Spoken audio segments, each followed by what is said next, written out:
Hello, it's Tuesday the 20th. I'm FxPlew and this is the market brief. Now, GDP forecasts for the UK predict economic growth of 1.3% in 2025. This is stronger than the US or the Eurozone, but where any relative strength is considered more of an inheritance than Labour's policies, focus remains on their first autumn budget. That is less than 2 months away, and where the economy is ticking along quite nicely now, some have even suggested that perhaps Reeves could maintain Labour's campaign promise not to raise tax, for a little while longer at least. I wouldn't hold your breath on that one though. Settling all the pay disputes won't come cheap, and the first budget still affords Reeves the chance to blame the difficult decisions on the economy that she inherited. Also, the Bank of England has suggested that perhaps the underlying pace of the economy is actually a little weaker than GDP figures indicate at the moment.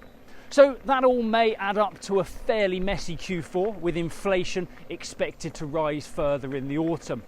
Where the MPC looks to have brought inflation pretty much under control, some put the September rate decision around 50-50 at the moment. Growth would benefit from another rate cut, but where inflation is expected to rise in the autumn, there is everything left to play for at the September meeting. And where the Fed and the ECB are seen as more likely to deliver a rate cut in September, so sterling has been helped higher.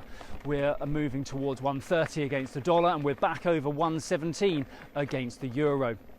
Over in the US, there is a lot of focus on dear old Donald since Biden stepped down and Kamala Harris became the preferred Democratic candidate. He has been campaigning pretty hard, but policy commitments will affect the floating voters much more than all the MAGA rhetoric that tends to whip up the red cap crowds at his rallies.